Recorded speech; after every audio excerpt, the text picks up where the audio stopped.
আজ আমরা আলোচনা করব ভারতের গণপরিষদ বা কনস্টিটিউয়েন্ট অ্যাসেম্বলি থেকে তোমাদের যে সিভি পেপার রয়েছে, সিভি পেপারে যে সম্ভাব্য প্রশ্ন আসতে পারে সেই সম্ভাব্য কিছু প্রশ্ন নিয়ে আলোচনা করব। দেখো তোমাদের কোন কোন প্রশ্ন রয়েছে।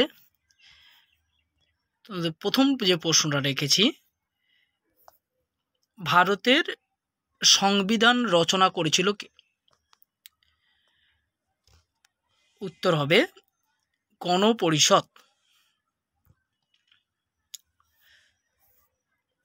নেক্সট প্রশ্ন, গণপরিষদ গঠিত হয় কবে?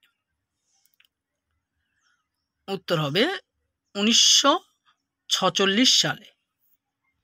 নেক্সট প্রশ্ন, গণপরিষদের মোট সদস্য সংখ্যা ছিল কত? উত্তর হবে 389 জন। পরের প্রশ্ন, গণপরিষদের নির্বাচিত সদস্য সংখ্যা ছিল কত? উত্তর হবে 296 জন। নেক্সট প্রশ্ন, গণপরিষদে মনোনীত সদস্য সংখ্যা ছিল কত? উত্তর হবে 93 জন। নেক্সট প্রশ্ন, গণপরিষদের প্রথম অধিবেশন বসে? উত্তর হবে 1946 সালের 9 আগস্ট। পরের প্রশ্ন, গণপরিষদের প্রথম অস্থায়ী সভাপতি ছিলেন কে? উত্তর হবে সচ্চিদানন্দ। পরের প্রশ্ন, গণপরিষদে স্থায়ী সভাপতি ছিলেন কে? উত্তর হবে রাজেন্দ্র প্রসাদ।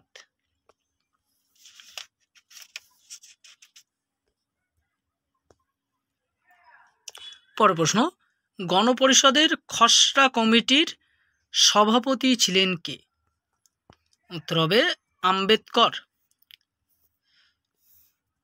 পরের প্রশ্ন, ভারতের সংবিধান রচিত হয় কবে?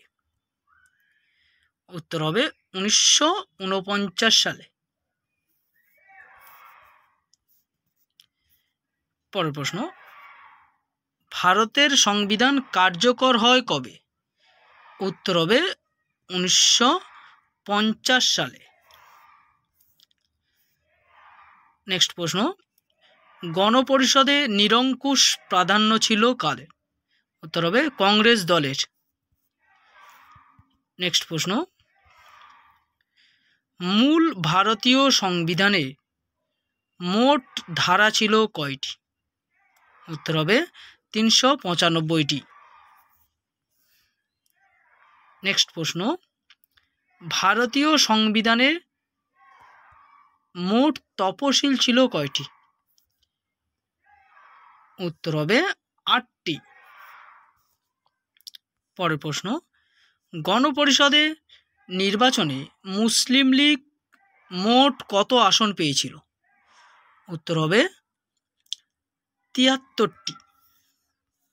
পরের প্রশ্ন, গণপরিষদে মুসলমানদের জন্য সংরক্ষিত আসন সংখ্যা ছিল কটি? উত্তর হবে 93টি। পরের প্রশ্ন, ভারতের জনগণ সংবিধান রচনা করেননি, রচনা করেছে ভারতের উচ্চবিত্ত ও শিক্ষিত সম্প্রদায়। মন্তব্যটি করেন কে? উত্তর হবে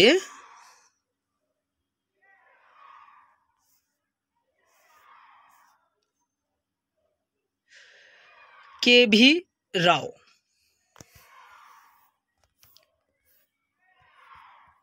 পরের প্রশ্ন, গণপরিষদকে আইনজ্ঞদের স্বর্গ বলেছেন।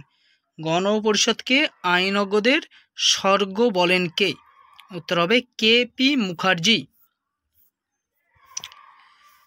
নেক্সট প্রশ্ন, ভারতীয় সংবিধানকে পুঁজিবাদের মহাসনদ বলেছেন কে?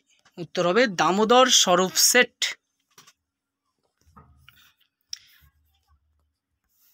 পরের প্রশ্ন, ভারতে ক্যাবিনেট মিশন পাঠানো হয় কবে?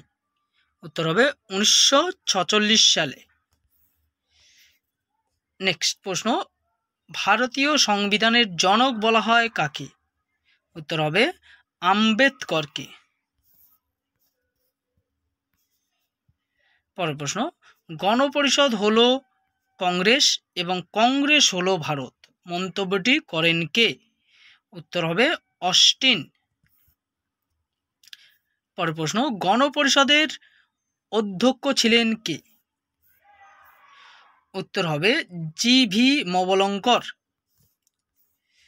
পরের প্রশ্ন, ভারতীয়দের দ্বারা ভারতীয় সংবিধান রচনার প্রথম দাবি প্রশ্নটা হবে ভারতীয়দের দ্বারা ভারতীয় সংবিধান রচনার দাবি প্রথম মেনে নেয় কে? উত্তর হবে ক্যাবিনেট মিশন। পরের প্রশ্ন, গণপরিষদের সর্বশেষ অধিবেশন বসে কবে? উত্তর হবে 1950 সালের 24শে জানুয়ারি।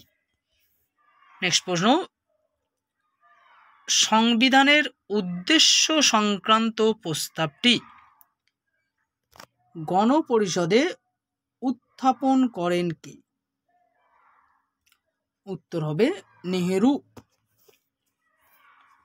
পরের প্রশ্ন, সংবিধানের উদ্দেশ্য সংক্রান্ত প্রস্তাবটি নেহেরু উত্থাপন করেন গণপরিষদের কোন অধিবেশনে? উত্তর হবে প্রথম অধিবেশনে। পরের প্রশ্ন, ব্রিটিশদের হাত থেকে ভারতীয়দের হাতে ক্ষমতা হস্তান্তর ঘটে গণপরিষদের কোন অধিবেশনে? উত্তর হবে পঞ্চম অধিবেশনে। পরের প্রশ্ন, গণপরিষদ গঠনের সময় ভারতীয় জনগণের ভোটাধিকার ছিল কত শতাংশ? উত্তর হবে 14%। পরের প্রশ্ন, গণপরিষদের মোট অধিবেশন অনুষ্ঠিত হয়? উত্তর হবে 11টি। পরের প্রশ্ন, 1947 সাল থেকে 1952 সালের পর্যন্ত সময়ের মধ্যে ভারতের কেন্দ্রীয় আইনসভার দায়িত্ব পালন করেন কে? উত্তর হবে গণপরিষদ। পরের প্রশ্ন, ভারতের শেষ গভর্নর জেনারেল ছিলেন কে? ভারতের শেষ গভর্নর জেনারেল ছিলেন কে? উত্তর হবে চক্রবর্তী রাজা গোপালাচারী। পরের প্রশ্ন, আমি গণপরিষদে এসেছিলাম শুধু তপশিলীদের স্বার্থ রক্ষার উদ্দেশ্যে উক্তিটি করেন কে? উত্তর হবে আম্বেদকর। পরের প্রশ্ন, নেহেরু ও প্যাটেল এই দুজনকে ভারতীয় সংবিধানের যাবতীয় ধ্যান ধারণার উৎস বলেছেন কে? উত্তর হবে কে.ভি. রাও। পরের প্রশ্ন, আম্বেদকরকে সংবিধানের জনক না বললেও সংবিধানের জননী আখ্যা দিয়েছিলেন কে? উত্তর হবে কে.ভি. রাও। লাস্ট প্রশ্ন, 1950 সালের 26শে জানুয়ারি আমরা রাজনৈতিক অধিকার পাব, কিন্তু সামাজিক ও অর্থনৈতিক জীবনে আমরা পাব অসাম্য মন্তব্যটি করেন কে? উত্তর হবে আম্বেদকর।